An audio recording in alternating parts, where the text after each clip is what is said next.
The Northeast Vienna Citizens Association wants to welcome you to the 2021 Candidate Forum for the Vienna Town Council. For the second year, due to the COVID-19 health emergency, NEVCA is holding a virtual forum, which includes questions from NEVCA members and members of the Vienna Business Association. This recording is taking place on April 5th, 2021. Welcome. I'm Doug Francis, Vice President of NEVCA and the moderator of this forum. NEVCA retains the copyright to this content, and this content may only be used with the written permission from the President of NEVCA. For permission, please email us at info@nevca.org. The Town of Vienna election will be held on May 4th at the Vienna Community Center. Voting hours are from 6 a.m. to 7 p.m. Those in line at 7 will still be allowed to vote.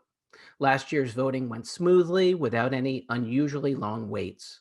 Please come to the Vienna Community Center at the corner of Park and Plum Streets to vote this year.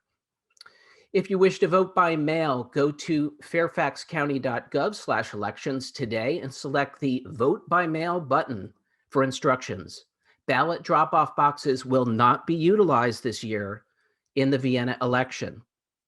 NEVCA has followed a format and rules created by the League of Women Voters to make this an educational meeting for the benefit of the viewers. Here are the rules for this forum. Candidate responses are limited to 1 minute. The rotations provide an opportunity for rebuttal. A candidate may use their allotted time as they see fit. The moderator will ask questions of candidates, will keep the discussion moving, may intervene to challenge evasive or misleading responses. The rules, inflammatory or hateful comments related to race, gender, sexual orientation, religion, or age are prohibited. Personal attacks, name calling, or belittling another member is prohibited. Use of profanity at any time is prohibited, and inappropriate sexual references or terminology is prohibited. Candidates are asked to be constructive. There are no winners here. Winners will be determined at the polls on May 4th. Twisting people's words or quoting them out of context is misleading and not constructive. Avoid blanket statements that focus on a broad topic, not specific to the specific subject at hand. Follow the rules. Our forum and your credibility in establishing credibility will take time. There is, however, a lot you can do to help speed the process along. Cite your sources and be prepared to back up your argument. Avoid use of unsupported blanket statements. You can disagree without being disagreeable. Each candidate's name was thrown into a hat and drawn at random. Candidate 1 is Nisha Patel. Candidate 2, David Petrario. Candidate 3, Howard Springsteen, and candidate 4 is Steve Potter. We will start with 3-minute opening statements from each candidate. According to the rotation, I see that candidate number 4 is Steve Potter. Will go. Steve, if you just give me a minute, I actually have to get my clock going. Hold on.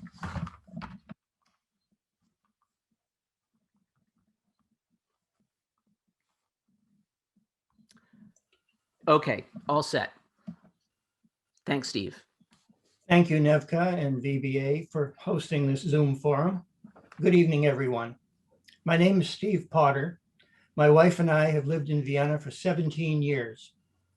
Of all the towns we've lived in, we love Vienna best. I am a husband, a father to 4, a grandfather to 5. Professionally, I'm a retired business executive with 35 years experience, as well as a Navy veteran. It is my honor and privilege to serve you on the Town Council. These have been a momentous 2 years, and Council is in the midst of numerous projects that will affect Vienna citizens for years to come. I'm running again because I believe continuity and experience are the most important elements in ensuring that we achieve the results we all want as a community.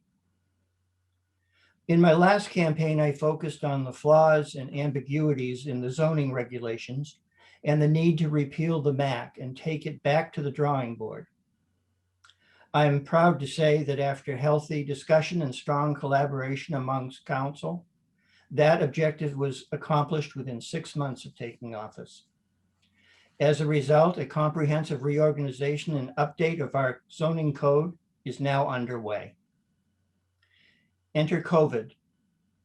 Working effectively with council and staff, I have advocated eliminating non-essential expenses, significantly reducing budgets without derailing essential services or infrastructure repairs, expanding outdoor operations for restaurants, grants and relief funds to assist Vienna's businesses and citizens, and moving forward with an economic development strategy. This is in addition to multiple other projects already underway: the rezoning rewrite, the multimodal traffic and transportation study, the library and parking expansion, the police station completion, new sidewalks, and more. There is still much to do. Knowledge and experience will be very important in this election. As a former U.S. naval officer serving on a flight deck, a senior level business executive with 35+ years experience, and as an incumbent council member, I have a proven history of strategic planning, budgeting, capital expenditures, attention to detail, negotiations, and collaboration that this job requires. If honored with your vote, I'll continue to work diligently for the town we love. For more information, please visit potterforvienna.org. Thank you, Steve. We'll have candidate number 3, Howard.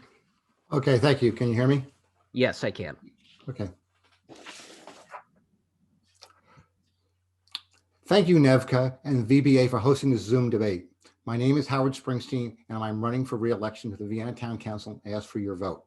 I am proud of my reputation for being responsive for citizen concerns, getting things done, and looking out what is best interest of Vienna and its citizens. As a member of the Town Council, one must serve as a voice of and advocate for the citizens of Vienna. This is a responsibility I've taken very seriously since you first elected me to council almost 12 years ago. I have lived in Vienna for 24 years in Upland Place, Northwest. This is where my wife and I have raised our 2 children. I have a demonstrated history of involvement, service, and leadership in a wide range of community organizations. I am running for re-election to the Town Council because I believe I can continue to deliver on what the citizens of Vienna want now and can make a difference. I offer proven leadership, continuity, and experience to address the ongoing emergency and help Vienna get back on track. I am proud that we have been able to continue essential government services during the pandemic. I am proud that we move forward on initiatives to help Vienna, from emergency actions to assist our businesses, to sidewalk planning and construction, to important infrastructure improvements such as replacing aging water pipes, the building of a new police station, and the acquisition of property, which I expect will augment our recreational offerings in the future. We also have started the update of the zoning code. We all look forward to better days, the light at the end of the tunnel. On a positive note, I'm very pleased our mayor and council, along with the Vienna Rotary Club, are moving full speed ahead to have Viva Vienna, COVID restrictions, of course, this coming Memorial Day weekend. Despite the good news, we are not yet out of the woods. The national COVID-19 emergency has brought us unprecedented challenges. Mayor Linda Colbert and council will need to continue to make hard decisions about what is best for Vienna as we set course for our future. We're facing a lot of uncertainties, changing conditions, and a difficult budget environment. To meet these challenges, we need proven experience, leadership, continuity, and common sense on the town council. These are all qualities I've demonstrated in my service on the council since 2009, when I was first elected. I balance the need to provide key town services while avoiding overburdening our citizens with higher taxes. I ask tough questions, demand accountability, and delve into the arcane details when needed on issues like maintenance schedules for water and sewer, and cost and timing of sidewalk and road projects. I work closely with the county to ensure fair cost sharing on joint projects. I ran for town council 12 years ago because I wanted to serve the community and work to maintain Vienna a special place. I still have that same mission that drove me to run 12 years ago. I stand on my voting record, my experience, and reputation. Thank you for the privilege of serving. I ask for your vote and support. Thank you, Howard. We'll have candidate number 2, David. Good evening. My name is David Pasariu. I'm a practicing attorney, a Vienna dad with 3 young children, a planning commissioner for the town of Vienna, parishioner at Our Lady of Good Counsel Church, a VYI football coach, and a zealous advocate for residents. Residents asked me to run this year because they felt their voices were not being heard by Vienna's town council, because they know I deeply care about issues that impact every resident. My pro-resident platform has 5 points. First is pandemic relief. We need to fight for recovery efforts to be directed to residents and small businesses that have suffered the most during the pandemic. We cannot leave anyone behind. Second is safer streets. We need to prioritize the construction of sidewalks. We need to spend a $9 million Robinson bequest to the town for sidewalks. We cannot let a narrow interpretation of this bequest hobble its good intent. We need to also appreciate that Maple Avenue is at its maximum traffic capacity, and we need to prevent further harm to the livability of our residential neighborhoods from cut-through traffic. Third, we need thoughtful planning. We need to make sure that the rewrite of our residential and commercial zoning code does not give away what makes Vienna special to all of us. Fourth, we need to prioritize parks. We need to restore Beulah Road Park. We need to build more parks, green spaces, and sports fields for our residents. Fifth and finally, we need to stop water bill increases. With more people working from home during the pandemic and educating their children at home, residents have been hit hard with usage and rate increases. Residents need immediate relief from these increases. I'm asking for your vote because a vote for David Pasariu on May 4th is a vote for prioritizing Vienna's residents and their needs. Learn more about my platform at www.davidforvienna.org. Thank you. Thank you, David. And then we have Nisha. You're on. Good evening, everyone. My name is Nisha Patel. Thank you, Nevka and the VBA for hosting this debate virtually so our community can learn more about the candidates. I would also like to thank the people who are watching for taking time out of your busy schedule to learn more about your potential community representatives.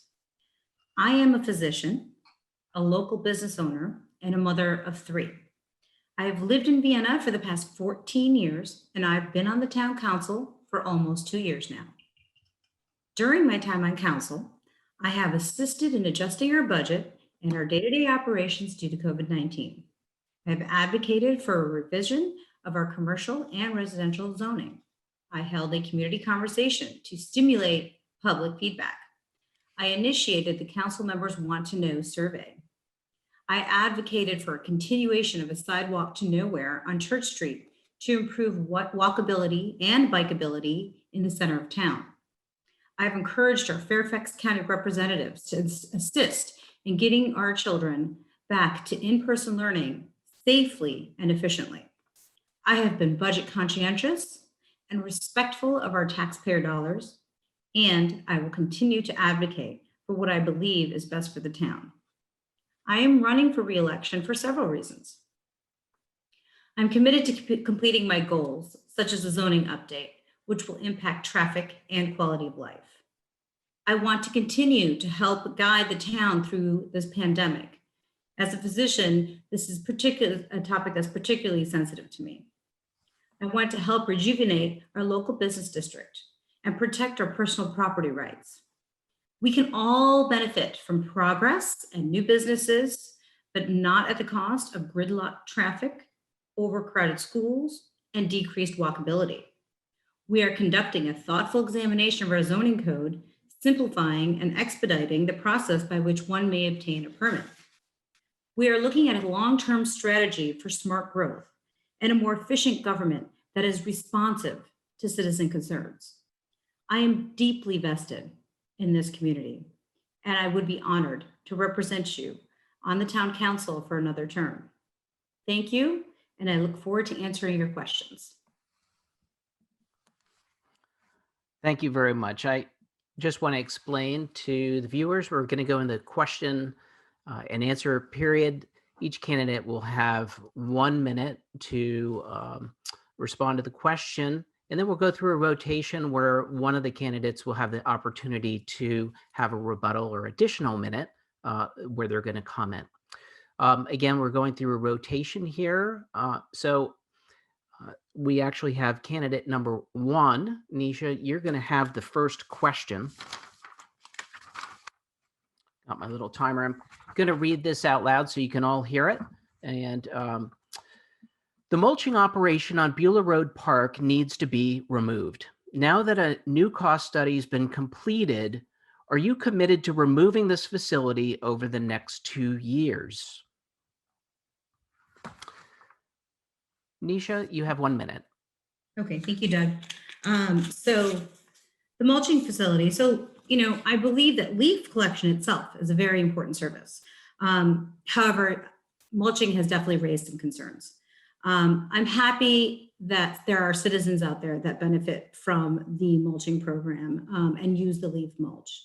And the potential cost of transporting mulched leaves compared to unmulched leaves could potentially save the town some money.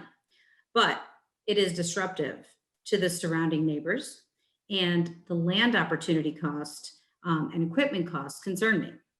I'm hoping to get a better idea later this month when we get a report by this consultant to discuss the leaf mulching program to see if it is actually a cost-efficient program and whether or not that's something that we should continue. If leaf mulching is not cost-effective, I would prefer to remove this aspect of leaf collection. Thank you. Thank you. So David, you're number 2. You're all set. 2 years is just too long. The leaf mulching operation should have been removed last year during the pandemic. I worked with the mayor and Ed Summers last year to reduce the amount of time that leaf mulching was occurring because residents were trapped at home trying to educate their children at home. And this industrial leaf mulching operation was going on that is noxious, that is extremely loud. It's 80, 90 decibels. And residents in the area like Brian, I'm thinking of right now, he's trying to educate his kids and work from home. And you have something that's like a jet engine running in your backyard with a leaf grinder and everything else. It was just terrible. Luckily, we were able to cut down the amount of time that the leaf grinding was going on to about 1 to 2 weeks. I think that we have to get rid of that right now. There's options. This is not a financial issue. This is a moral issue. Free mulch isn't free. The residents in that part of town have suffered with this for long enough. It's not time to punt on this. It's time to take decisive action and help those residents in Northeast from something that should never have been there to begin with. So I strongly support Beulah Road Park, and I support getting rid of the mulching operation out of there. So number 3, we've got Howard.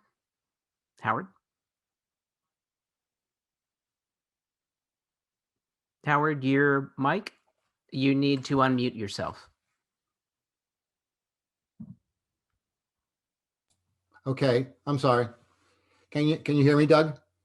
Maybe they can edit that out. Roll. Go with it. Okay. At this point, the town council is reviewing options at the Beulah Road site. I think we have a meeting on April 19th at a work session to review the numbers. We need to look at the options we have. Do we buy or lease a new site? Do we eliminate leaf collections and transfer that responsibility to the residents? And do we truck all the leaves for disposal, or do we keep the program as is? At this point, I want to look at the numbers. I'm sensitive to the fact of the noise. I know we've reduced it by using a much quieter, newer machine from 2 weeks to 3 days, and that was a step in the right direction. But I want to take a hard look at anything that will substantially increase costs at the detriment for our budget. And I want to do what's best for the entire town, and I want to look at the numbers. Thank you. And then we have Steve. Leaf collection has been around for about 30 years now, and a lot of citizens out there appreciate the service.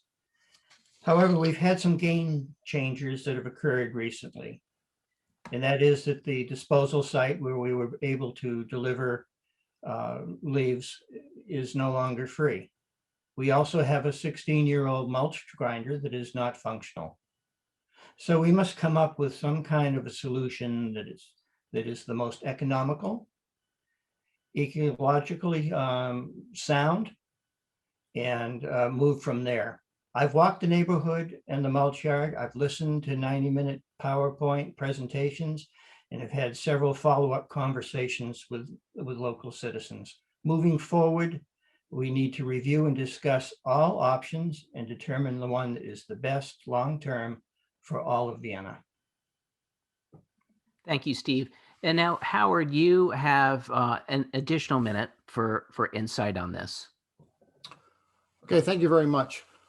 One thing we need to look at is that, and I think this is going to be a key driving decision, is what is the cost to move the leaves out of town without mulching? I checked about a week or two ago, and I think we had 483 loads of mulch delivered to town residents, with 140 residents unable to get mulch because they ran out. I can't overestimate the importance to look at these trucking costs. If we solve the noise problem, which I think we have with a newer machine or a contractor machine, at the end of the day is people still want to have leaves taken care of. If we don't mulch them, the town's gonna have to haul them away in bags. So again, I'm looking forward to what the consultant has to say and the recommendations that he gives us in April. Thank you. Okay, thank you very much, Howard. Our second question of the evening. Parking continues to be a problem. Are you willing to have Vienna adopt Fairfax County's guidelines allowing compact car spaces, which would increase the number of spaces near restaurants and other businesses? The first answer is candidate 2, David. Well, first, I would like to do a needs analysis, which we haven't done yet, on the actual amount of parking that businesses currently need in light of Uber and other rideshare services.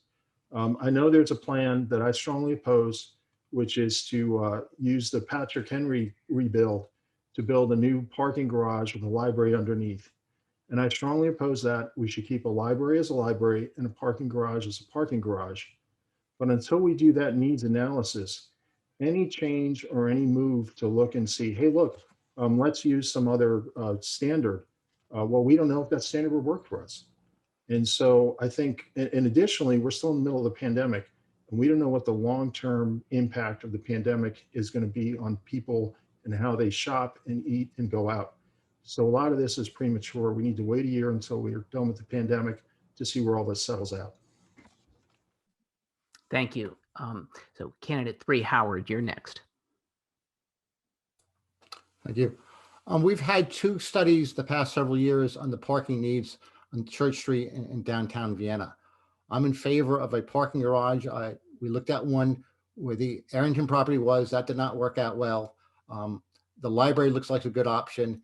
And so I do think we need to look at our existing studies and not stall and do nothing, because we owe it to the merchants in Church Street under the Church Street vision to provide adequate parking. In terms of compact parking, I'm not a big fan of that, because if you go behind the new development on the Arrington property, those spaces are very small and you always have fender benders there. Most people do not have small cars. So I am not in favor of reducing the parking sizes right now. But again, I think the overall driving force is we need to move forward. We've identified a need for a parking structure along the Church Street corridor with the library. And I think we need to continue to follow those plans. Thank you. Steve? Well, I think parking is one of the most important things that we have to be planning on in the future, because it's going to really make or break our ability to grow. In terms of looking at it and having compact cars, I'm afraid there's a slippery slope that could be there. And that would be that, in fact, we would be making people go further to look for places to park. And that would counter what we're trying to do in terms of increasing spaces. We may increase spaces, but we may not make it easier for everybody. The key is to try to find some property in that area where we can actually have a garage. I'm in favor of it. We need to be very cautious as we put it together that we have walkability, meaning that we have a radius of a quarter of a mile that allows us to be able to walk easily to wherever we want to go. Thank you. Nisha? Doug, would you please repeat the question for me? Sure, certainly. Parking continues to be a problem. Are you willing to have Vienna adopt Fairfax County's guidelines allowing compact car spaces, which would increase the number of spaces near restaurants and businesses? Thank you, Doug. Mhm. So as we all know, parking shortages, yeah, along Maple and Church Street, definitely issues that we've been facing for a few years. We've had some great meetings with members in town, business owners, to try and brainstorm different solutions to our parking issues. I think there's a few fundamental ideas here that we can implement in order to improve our parking situation. One is to address the density, which will be a crucial part of the zoning update. The other is to encourage local businesses to actually share their parking spaces during non-peak hours, which is something that we discussed at the meeting on parking. We also need to encourage our citizens who can walk or bike to walk and bike into town. And that means we need to make our town more walkable and more bikeable. We are exploring a parking garage at the new library and potentially other locations. So we need to be mindful of parking issues. I don't have any you, Nisha. opposition. Sorry. Thank you. Thank you. And then Steve, you have the last word here. You're on mute, Steve. Steve, you're on mute. There you go. Yes. We have had several attempts to locate parking in that area. We had one that failed in the Mill Street area. We had another one that we thought we would be able to have at the corner of Courthouse and Church, and that did not pan out as well. So it is something that, again, that we have to have on our focus, because without it, we are limiting ourselves tremendously. I'm hoping that we will be able to locate a proper piece of land in the Church Street area, in the centralized area, so that we can do something with that for the betterment of the town. And we may be able to work a deal if some of that property is purchased by a developer, that we can come to some arrangement with that person that we would be able to have parking there, because it is extremely, extremely critical. Thank you, Steve. Okay, our third question. As part of the rezoning process being studied in codecreatevienna.com, the town is considering changes in the way it measures residential lot coverage. What changes, if any, do you favor? So the first answer is going to come from Howard. Howard? I'm right now reserving judgment. I've heard both arguments about increasing lot coverage. We have a residential survey out there. I think we've had 900 plus responses. And there are good arguments to increasing lot coverage for perhaps for a little bigger driveways or porches or setbacks. But again, I kind of want to continue to hear from residents. I also want to have public hearings. We have not had public hearings yet. We've done surveys. The surveys are not referendums. They're just a survey. It gives an idea what we're going to look at. We had a very productive work session with the Planning Commission and Town Council last Wednesday that we identified the need to look further into the whole lot coverage area. My concern is that we don't continue to encourage larger homes. And I do like the 25% lot coverage, but again, I'm still reserving judgment. I want to hear additional arguments or statements, and also public hearings. Thank you, Howard. Steve. Well, I think that something that makes Vienna unique is our relatively low lot coverage. And I think we need to protect that. That doesn't mean we don't make changes, but I think we have to be cognizant of that. To me, lot coverage equals permeability and stormwater management. And we need to ensure that these are not reduced. We have current discussions going on as a result of this recent survey, and it involves front setbacks, driveways, porches, and such, and what should be counted as permeable and what should not. I think we have to be very careful that we do not create a situation that will result in bigger homes. That, to me, would be the big danger of this. Thank you. Nisha? Thank you, Doug. So I've heard from numerous people in town about how they hope that as a council, we will allow for increased flexibility for outdoor living spaces, such as patios and screened-in porches, not to have bigger houses. We have a mix of older and newer homes, and we have a responsibility to represent all of our members of our community. I think we have an opportunity for a great compromise here. I hope that both people on the sides of this equation keep an open mind and hear the issues, the ideas that the consultants come up with to resolve the issue. I'm personally interested in helping citizens who've reached out via email or in town asking us to look at this issue. And I still have yet to meet a lot of these people who have just exhibited their frustration with not being able to build a deck or a patio. So I'm open to the consultant's suggestions, and I'm simply trying to let people enjoy their yards, especially in our current environment with the pandemic. And I really hope that people trust that we're not trying to make houses bigger. Thank you. And David. Well, let's first talk about the survey. The survey that's being used to make decisions about this is a non-random bias survey. We had somebody on Facebook with 10,000 followers telling all of her people how to vote on that survey. That creates bias, and that's one form of bias that we're aware of, but there's many other forms of bias.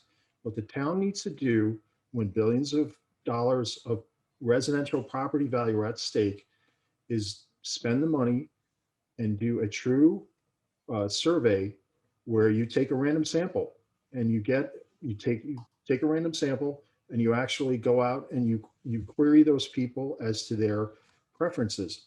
To rely on SurveyMonkey and Facebook, people on Facebook telling, hey, my friends, vote for this survey, that's a terrible way to conduct public policy.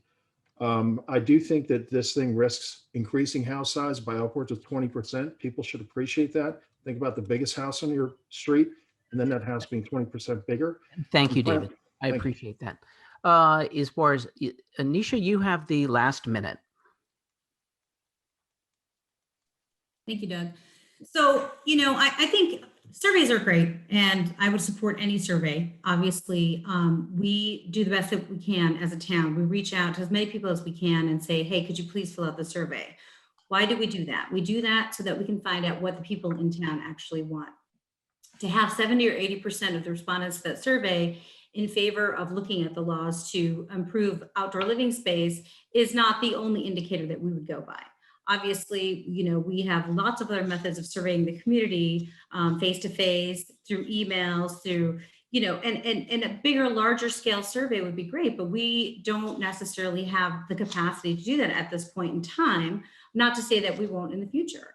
So I'm all for a larger survey, but I think at the same time, we need to really try and get a really great idea right now of what's happening with people in this town. And the best way to do that is to just go around asking people, and the best way that we figured it out was Code Create. It's an entire division dedicated towards trying to figure out what the people in town would like to see come out of this. Thank you, Nisha. Thank you. Question number 4. Traffic and accidents remain an issue in town. Are you willing to promote a plan to enforce the statewide ban on holding handheld devices, speeding, red light, or stop sign enforcement? So we're going to start off with candidate 4, Steve.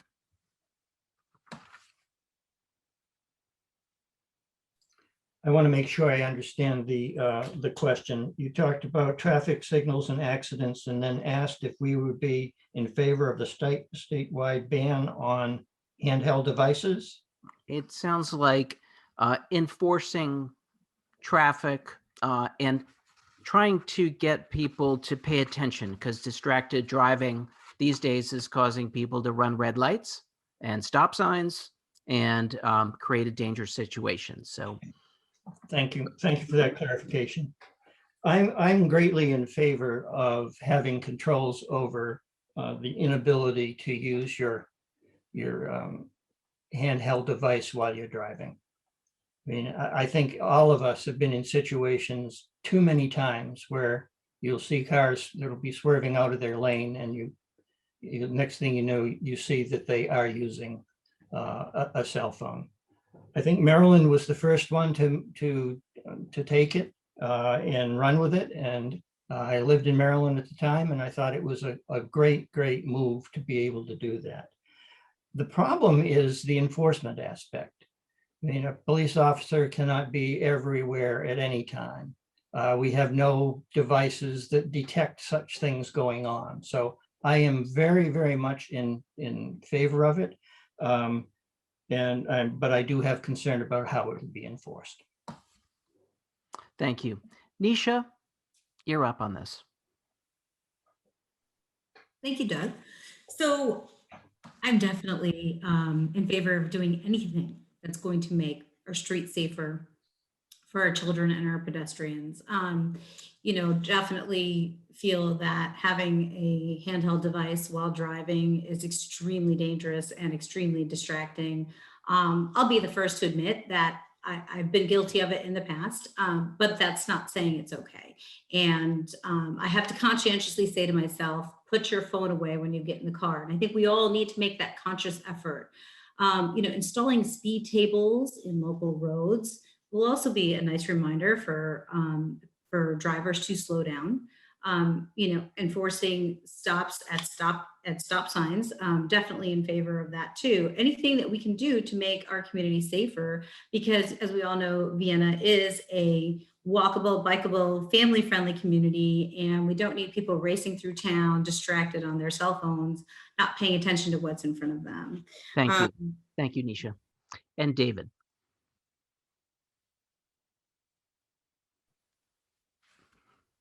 As a dad with a 2-year-old, 5-year-old, and a 7-year-old, this is one of my biggest worries when we go out for a walk in the evening, early in the morning, that a distracted driver, because there's no sidewalks, there's a spotty sidewalks in our area, especially along Massey and Niblick, just swerves into us. And this is, I don't know that, enforcement is great. I think that that's a good idea. But at the end of the day, we need sidewalks for our residents to walk along. Our community is not walkable. Maple Avenue is walkable, but there's a lot of parts of our community that are not walkable. And we have an opportunity with the $9 million Robinson bequest to fix a lot of that issue. But the issue is it's being narrowly construed, and we need to work on that, to use that money to get sidewalks to where we need it. Furthermore, there's a petition process. It's 75% to get traffic calming. Should be the other way around. Residents should be against traffic calming.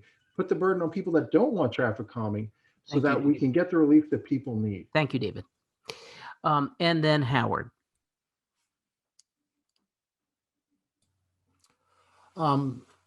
First, I believe you cannot use your cell phone when you're driving now. That's a state of Virginia law, not a Vienna law.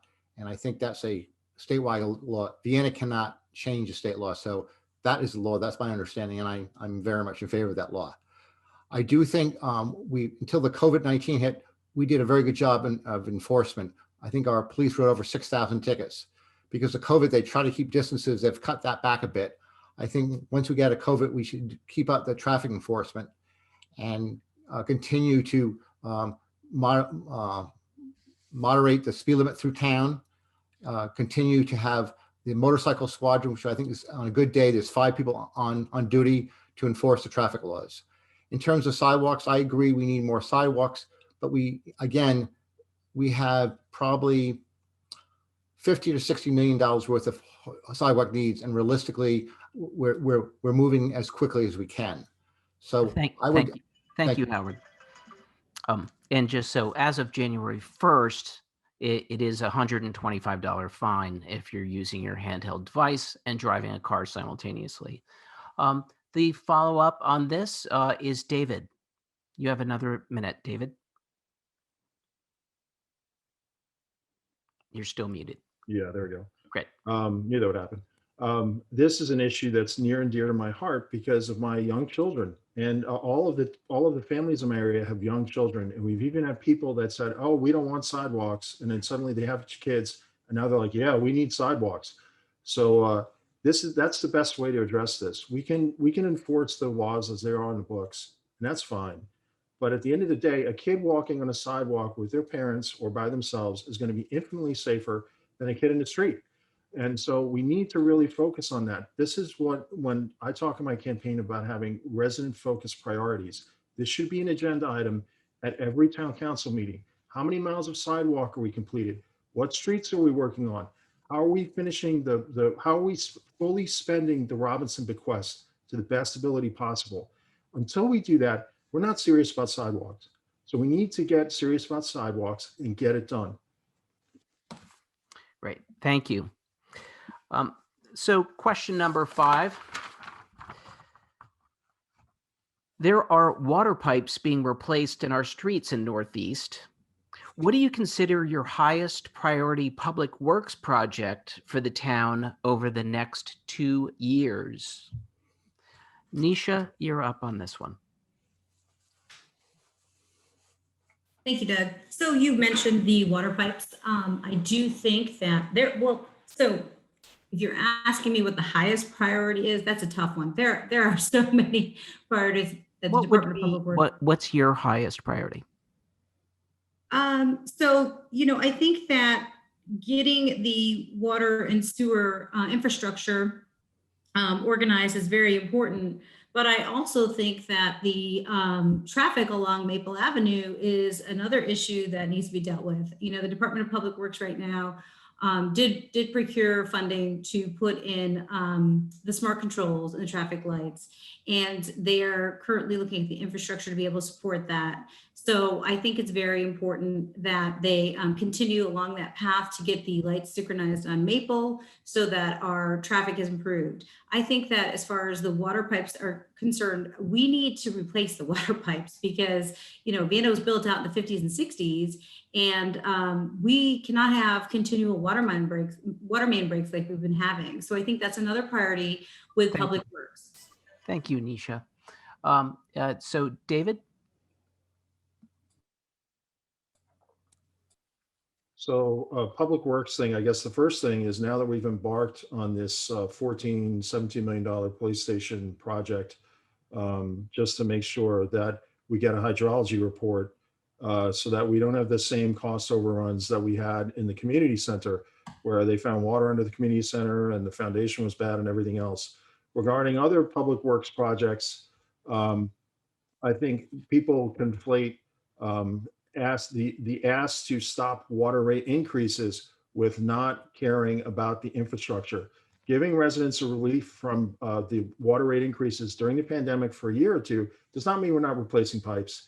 We also need to look at the cost of our water relative to other municipalities. How is Fairfax County doing it where they're almost half of what our water rates are, and we have higher water rates. So what's going on there? How can we do this better? Because this impacts every resident and it hits them in their pocketbook, especially when everybody is working at home and everybody's educating their children at home. Thank you, David. And then Howard. Okay, I would say my number one priority is maintaining the water and sewer system. When I got on the council years ago with former Mayor Lori DiRocco, we tried to see if the county would take it over and they were not interested. Our system predates the county. And I do think that this system is not supported by taxes, it's by user fees, and we need to replace our pipes. We have 65 miles of pipes. We need to replace them at a pretty progressive rate. We hired a national expert to come in to give us a roadmap to what rates we need to charge and what we need to do so we don't turn ourselves into Texas. Freezing the water pipes will cause us to slide backwards. It's just physically not responsible. And so I think our most important effort in the next 2 years, while we have a lot of efforts are very close, is continue the pace of replacing the water pipes and upgrading the sewer system. Thank you. Thanks. And Steve. Oh, Steve, you're still muted, Steve. Thank you, Doug. I also agree that the water and sewer issue should be highest on our priority list. We had a briefing from David Donahue, and he was asked what's keeping you awake at night, and his answer was the situation that we have with where we get our water. We have 134 miles of water mains and 83 miles of sewer lines that have to be maintained and repaired. We are following a study recommendations that were done in 2018 to ensure that sound financial footing would be available for the funding. And so because of that, we have to be able to put monies aside based on a preventive maintenance curve.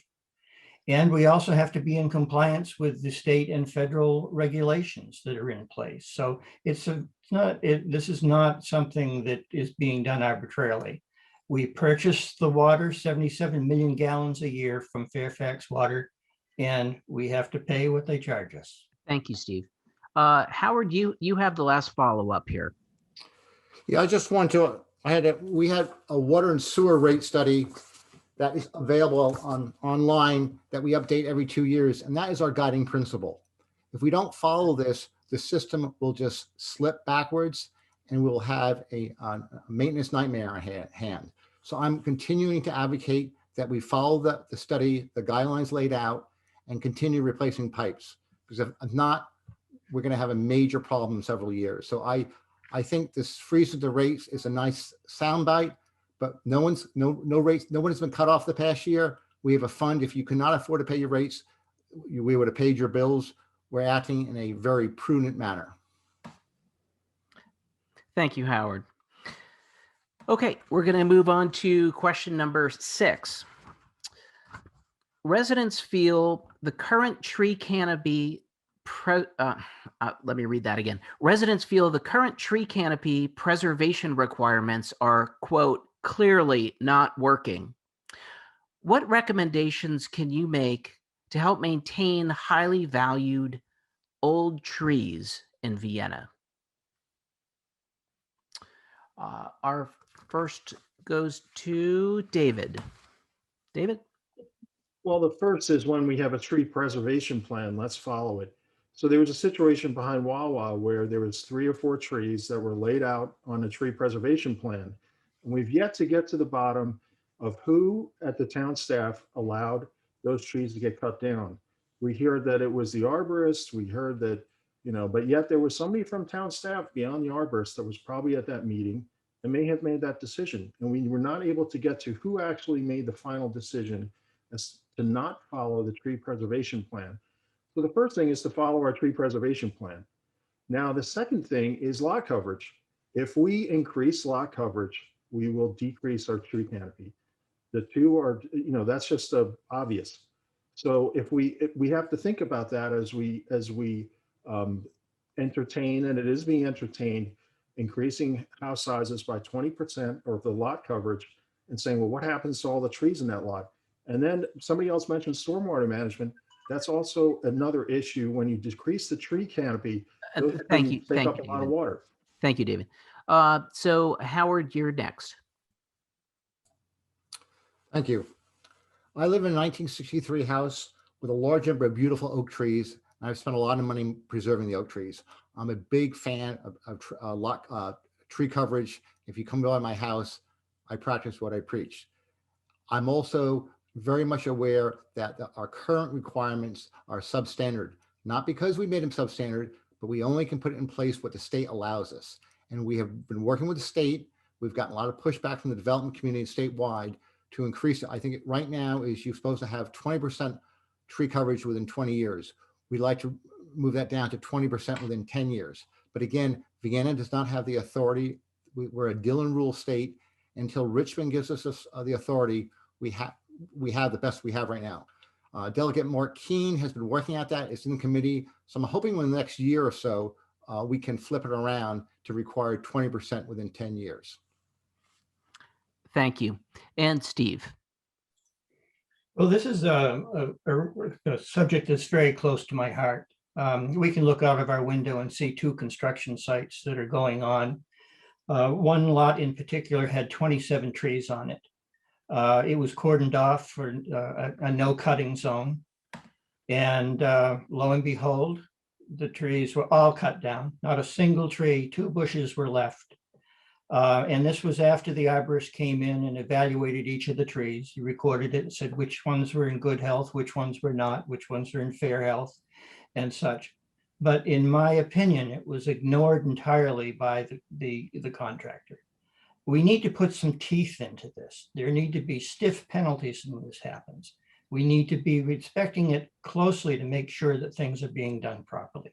The land is being totally stripped and the trees are being totally wiped out. We have 100 developments a year times 27 trees. It's unsustainable. Thank you, Steve. And Nisha. Thank you, Doug. So, I concur with Council Member Springsteen on this one. Every year we have our Virginia Legislative Assembly agenda, and in there we have been lobbying to increase the 20% tree coverage in 10 years as opposed to 20 years, and it's been on the agenda year after year. Unfortunately, we cannot implement rules like if you build a new home, then you have to increase your tree canopy by X percentage. We just don't simply have that authority right now, although that is something I have asked about.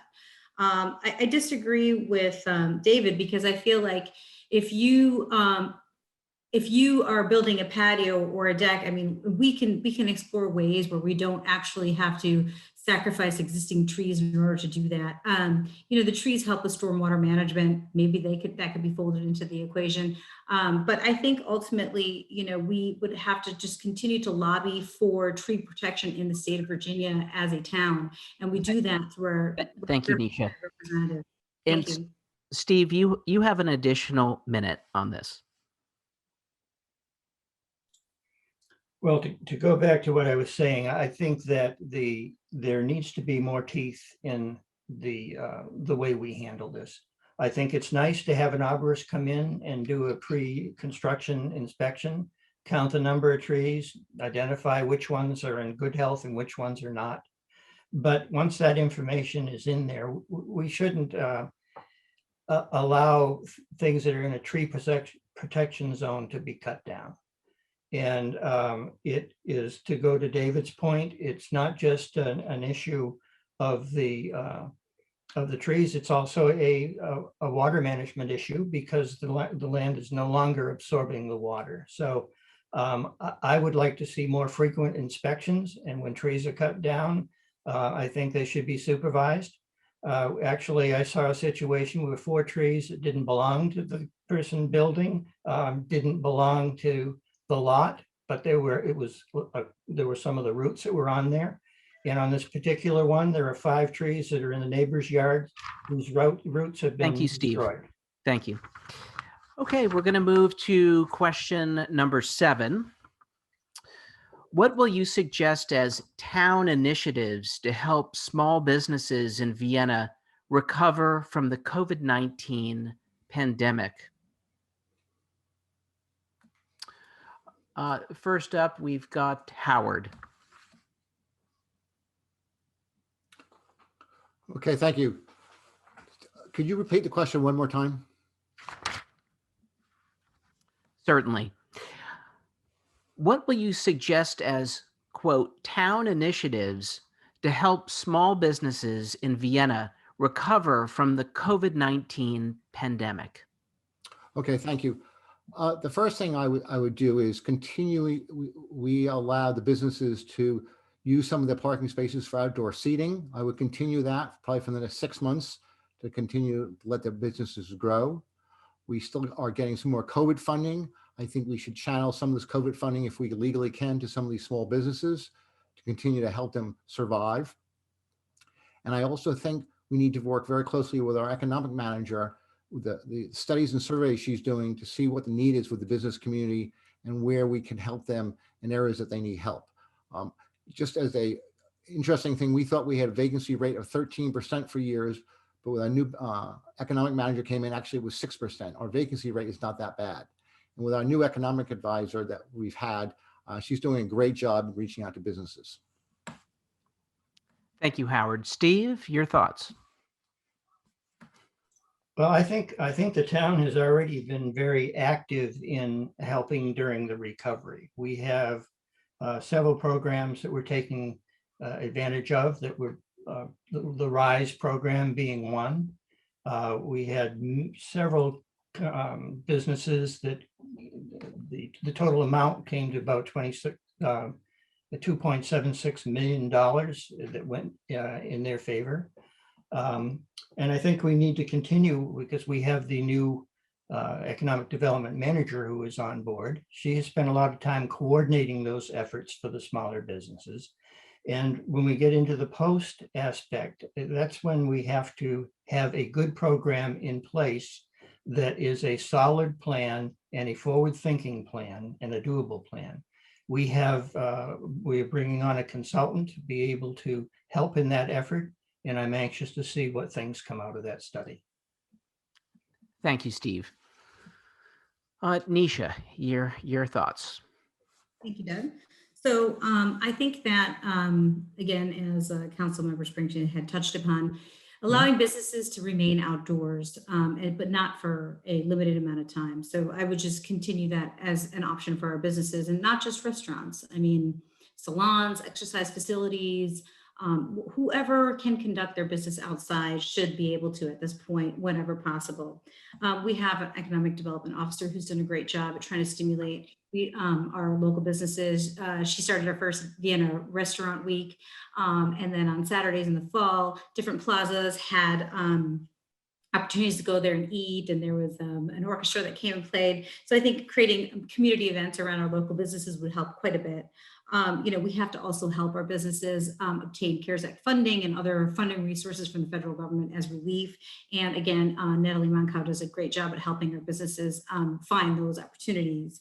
I had spoken with a local citizen who was concerned about our businesses and came up with an idea of a walking tour where people could buy tickets and visit. Thank you, Nisha. Thank you. And David. The reality today is that our businesses are competing against things like Amazon, and people have gotten so used to buying stuff at home during the pandemic and getting orders that it's going to be tough to get people to go out to eat again. And so I think traffic is one of the big ways in getting our traffic light timing finally fixed. And we heard about this a lot in 2019 during the NEFCA debate. And yet here we are 2 years later, and it's pretty much the same situation.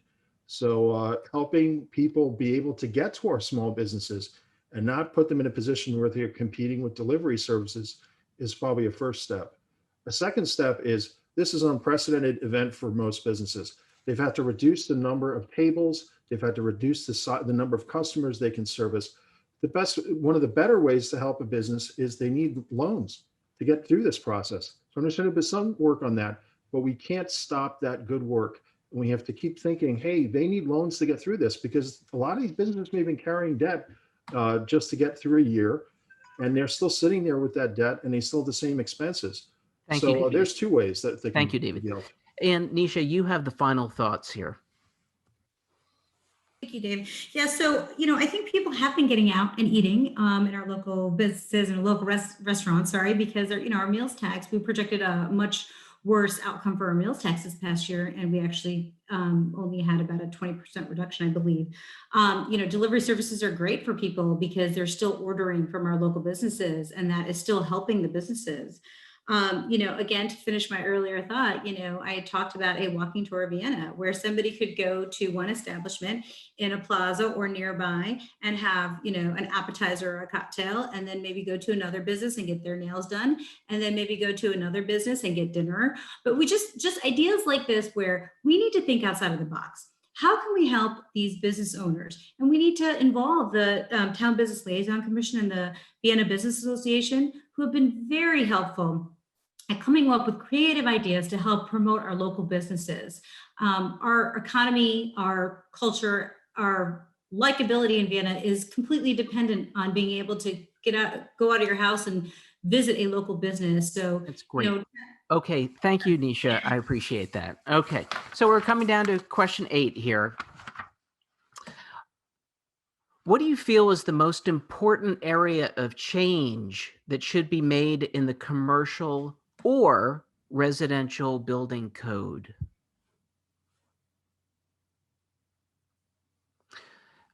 So on that one, I've got the first is Steve. Steve?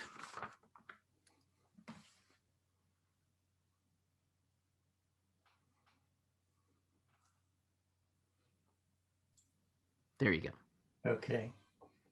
The most important change in residential or the building code.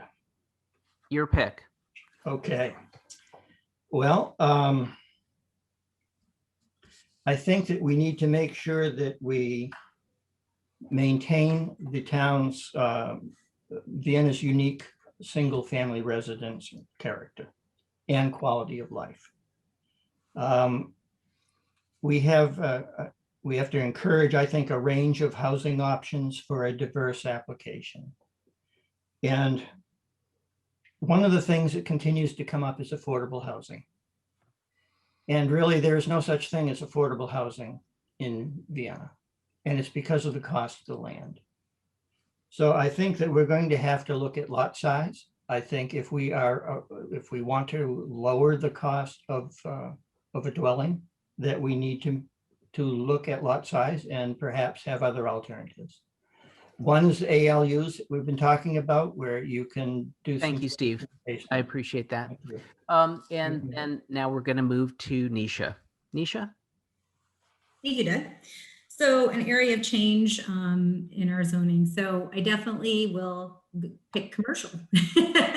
So, I think it's very important that we're doing the zoning update and that we need to change our commercial zoning to accommodate buildings that are not as tall and not as dense, to decrease the area, to allow for adequate green space in these new buildings, but also to promote smart growth. So we don't want to prevent builders from coming into the town and creating new beautiful buildings. We just want to make sure that they preserve the character of our town. So I think this is going to be crucial when we're looking at the zoning update to focus on that commercial. 2 years ago, we really, the crux of our campaign was the MAC. We've eliminated the MAC, but now we need to put something there that's going to be more in tune with the people of Vienna, that will preserve the character of Vienna. I also do think that we do need to focus on this residential lot coverage issue in terms of increased outdoor living space. Okay. Thank you, Nisha. I appreciate that. And David, you're up next. Thanks, Doug. We eliminated the MAC, but then we opened up all of residential and commercial zoning to a rewrite. It's not just an update. There's a lot of things under the hood there that are new or different than what we've had before. And we're doing this during a pandemic when residents really can't participate in a way that they're used to and get up at public meetings and participate. So one of the big changes, I support a 3-year moratorium on any changes to the zoning code, because we just got through a pandemic. Our community needs to heal. Our country needs to heal. This is the wrong time to be doing changes to the residential or commercial zoning code. We could use a valid survey methodology. Now I'm going to pick commercial. We should not go over 35 feet in commercial. We should not convert Maple Avenue into a residential zone. So anything that contemplates changing the proportion, people don't realize mixed use is allowed on Maple Avenue right now. But what's wanted is more residential and less commercial. We shouldn't do that to our commercial area. Let's keep commercial, and residential, residential. Thank you, David. And Howard, you're up. Well, thank you, Doug. In the commercial area, I think we need to make sure we have more green space. We need to have better setbacks. And I'm concerned that we have adequate height and size. I don't want to see us turn to a falls church. I realize we need to develop our commercial area, but I think people are concerned about height and size. And I think when you see the 440 go up, which I opposed, it's just going to be enormous and people don't want it that big. So I would focus on those 3 areas of the commercial. In the residential, I think we have to look at a diversity of housing options in our town to remain a vibrant community. I'm intrigued with the idea of accessory living units, both as a means to create more affordable housing and allow our seniors to age in place. I like the concept of cottage housing in transition areas. And those are things I think we need to focus on, because we need to have some more housing options out there. Thank you. Thank you, Howard. And David, you have the final minute here on this topic. I can't stress enough, our country has been through a phenomenal event in the past year with the pandemic, and we need time to heal. Our businesses need stability, our residents need stability, and the best way to provide that stability is to hit pause on this residential and commercial zoning update. Let's focus on getting the comprehensive plan right, which is an effort in and of itself, as opposed to trying to do both at the same time. Let's do what Walter Alcorn is doing for Reston and do the comprehensive plan first. And then a few years from now, when we're past the pandemic, we can start looking at these issues. To do this right now, when residents can't participate and their means of traditionally participating is hobbled, when we have that amount of residential equity at stake, is not a good way to proceed. We can push pause on this and pick it up 3 years from now, and let's focus on sidewalks, safe streets, and recovering from the pandemic and helping our businesses. That's great. Thank you very much, all of you, for answering questions.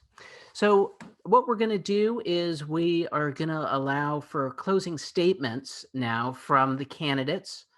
Each candidate will have 3 minutes to make a closing statement and ask for your vote. And I'm looking over at the list here. We've got our first candidate to give closing statements is Nisha.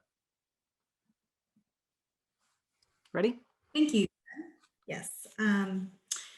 So again, thanks to all of you out there who took time out of your busy schedule to tune in here this evening. It hopefully has been very helpful for you.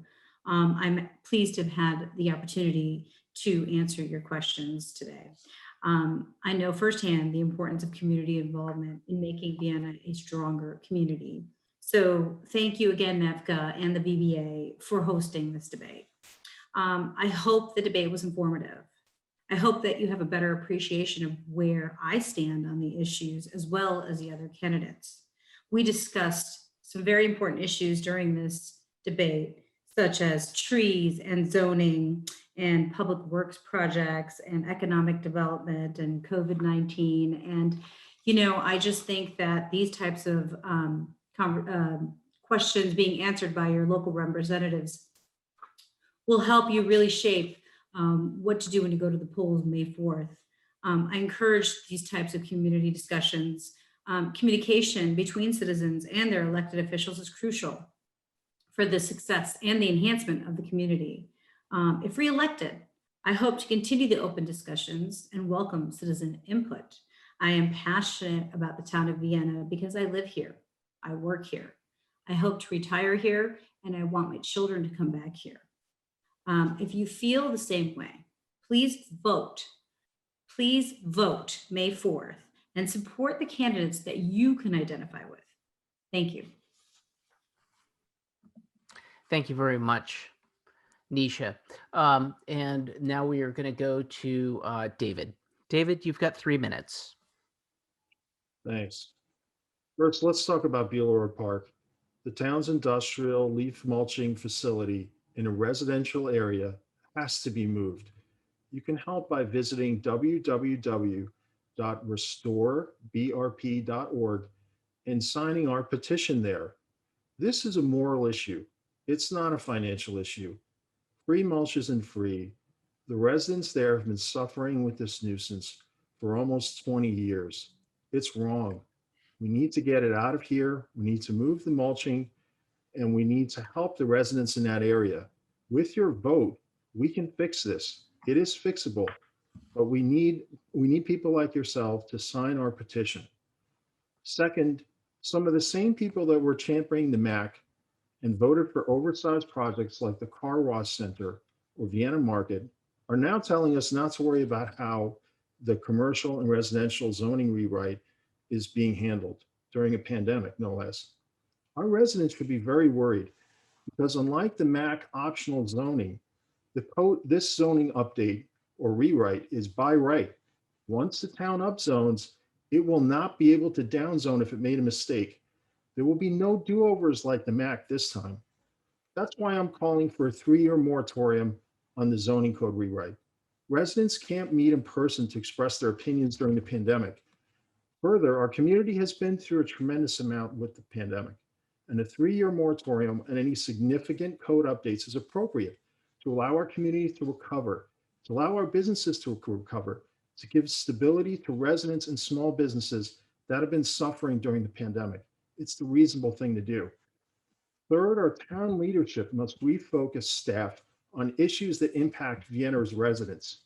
Every town council meeting should reflect a resident-focused agenda that discusses pandemic relief, sidewalks and safer streets, parks and sports fields, schools and classroom overcrowding, and residential services. Elections determine the town's priorities. I'm asking you and for your vote today, because a vote for David Patario on May 4th is a vote for prioritizing Vienna's residents and their needs. Learn more about my platform at www.davidforvienna.org. Thank you for your time tonight, and I wish your family the best, and please keep staying safe during this pandemic. Thank you. Thank you, David. Howard, you're up. Closing statement. You have 3 minutes. Doug, I want to thank you and the NEVCA, the BVA, for putting this debate on. I think it's a very useful, and it gives citizens a chance to see the 4 candidates. I asked for your vote for town council on May 4th. I have a record of accomplishment. I give you a promise of action, just not talk. I am proud of my reputation for demanding accountability and transparency. My record demonstrates I work with the community and partners to make tough decisions, take the decisive action, and get the job done for the benefit of Vienna, its citizens, and its businesses. I have provided constant and aggressive advocacy on citizen issues. You will continue to see me walking your street if you have a problem, whether it's noise violations, illegal tree cutting, potholes, tree issues, snow plowing, trash, or road hazards. I'm available to you for your conversation. This past year has been very trying, but we have maintained the essential services in Vienna. We have moved forward. We have not sat still, and people want us to move forward. I think, as I said earlier, we have light at the end of the tunnel. We're going to have Viva Vienna, which people are just very excited about. And I like to look at the positive. We have a new police station that is being built. We have sidewalks that are being built. We're following the rules of the Maud Robinson Trust. It's not our decision, it's a decision on where the sidewalks should go. We are expanding or improving our zoning requirements, and we are improving quality of life issues for people around Vienna. So thank you very much for your support. I urge you, please come vote May 4th. Thank you. Thank you, Howard. And Steve, you have final statements here. You do have 3 minutes.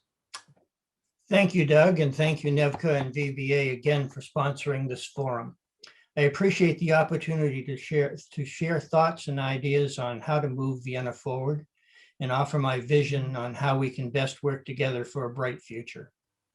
I offer Vienna a thoughtful and thoroughly researched approach to issues and topics that will impact our town for years to come.